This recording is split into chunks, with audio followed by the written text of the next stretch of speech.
Perkenalkan, nama saya Madewi Ratnyana dengan NIM 2211011066 dari kelas PAH 6C. Terima kasih atas waktu yang diberikan kepada saya. Sebelum saya membuka dan memulai Dharma Wacana pada hari ini, marilah kita menghaturkan puja dan puji syukur kehadapan Ide Sang Yang Widiwasa, Tuhan Yang Maha Esa, karena berkat beliau kita dapat berkumpul di sini dalam keadaan sehat walafiat.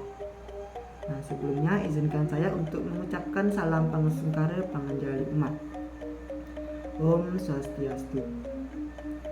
Om Awigenamastu Namasidam. Om Anobada Kertayo Wiatu Wisata.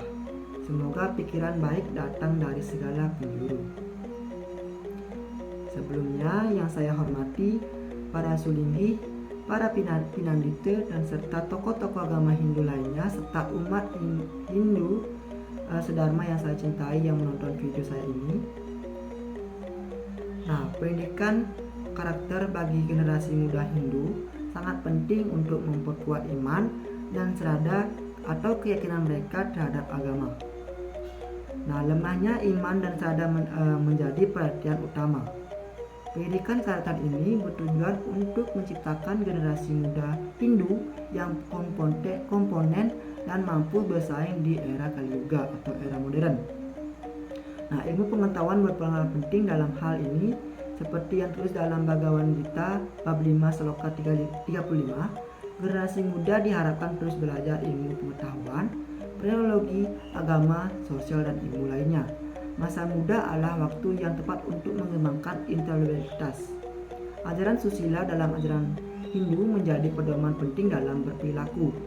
Nah, generasi muda Hindu harus terus belajar dan mengembangkan dirinya dalam bersosialisasi. Nah, sungguh dengan isu yang saya jelaskan tadi, pada hari ini saya akan menyampaikan Dharma Wacana yang bertemakan tentang Trikari Parisuddha.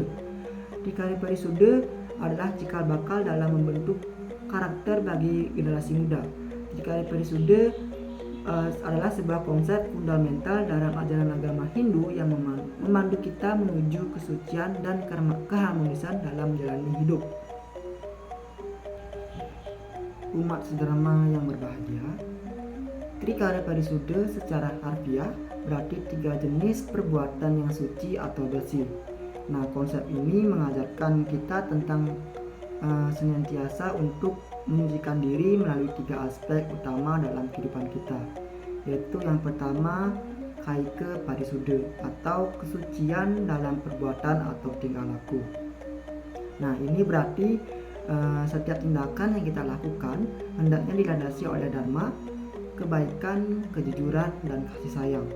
Kita harus menghindari perbuatan-perbuatan yang menyakiti orang lain, merugikan diri sendiri, maupun merusak lingkungan.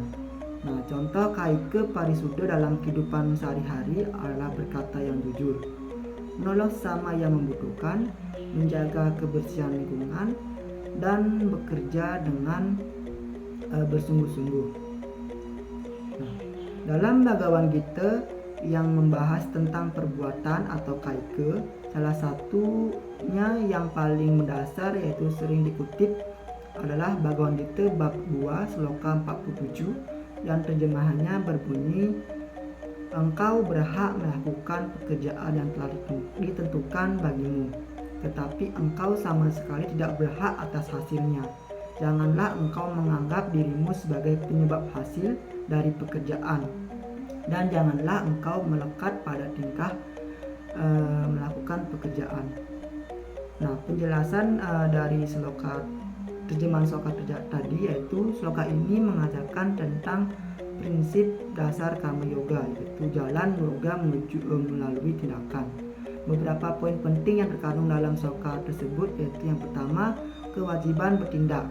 Artinya setiap individu memiliki kewajiban untuk melaksanakan tugas dan tanggung jawab sesuai dengan kodrat dharma mereka masing-masing. Yang kedua yaitu tidak melekat pada hasil. Artinya kita tidak memiliki kendali penuh atas hasil dari tindakan kita. Oleh karena itu kita tidak boleh terlalu terikat pada hasil yang akan dicapai. Fokus hendaknya pada pelaksanaan tugas dengan sebaik-baiknya. Yang ketiga yaitu tidak menjadi penyebab hasil. Artinya kita hanyalah alat dalam pelaksanaan suatu pekerjaan. Hasil akhir sepenuhnya berada di tangan Tuhan atau hukum karma.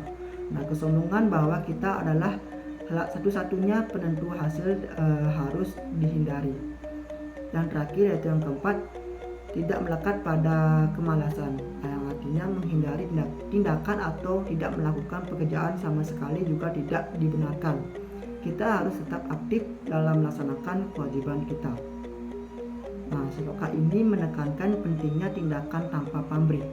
Kita hendaknya bekerja bukan karena mengharapkan imbalan tertentu, melainkan sebagai bentuk pengabdian dan pelaksanaan dharma.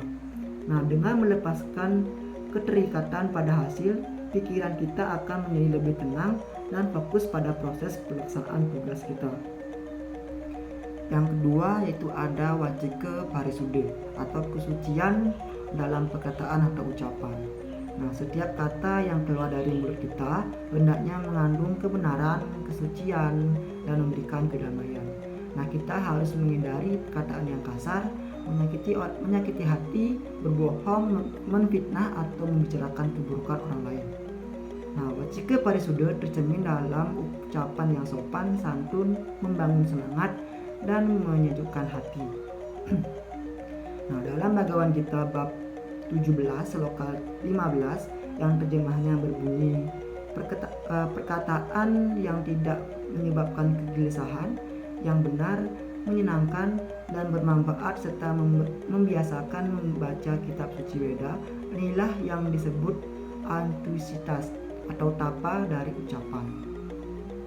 Nah, penjelasan singkatnya, sloka ini menjelaskan tentang kualitas-kualitas ucapan yang dianggap sebagai bentuk tapa atau pengendalian diri melalui perkataan. Nah, ucapan yang baik hendaknya memenuhi beberapa kriteria sebagai berikut. Yang pertama yaitu anut weda karam, artinya tidak menyebabkan kegelisahan, keresahan, atau menyakiti hati orang lain.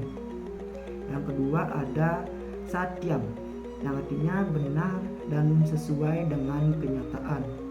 Yang ketiga ada priyam hitam, yang artinya menyenangkan untuk didengar dan bermanfaat untuk pendengar. Yang keempat yaitu swadhyaya biasa sanam, yang artinya kebiasaan mempelajari dan mengucapkan kitab suci Weda juga termasuk dalam austeritas ucapan atau tapa. Nah, dengan demikian sloka ini memberikan panduan yang jelas tentang bagaimana seharusnya kita menggunakan perkataan agar kita selaras dengan dharma dan memberikan dampak positif bagi diri sendiri dan orang lain.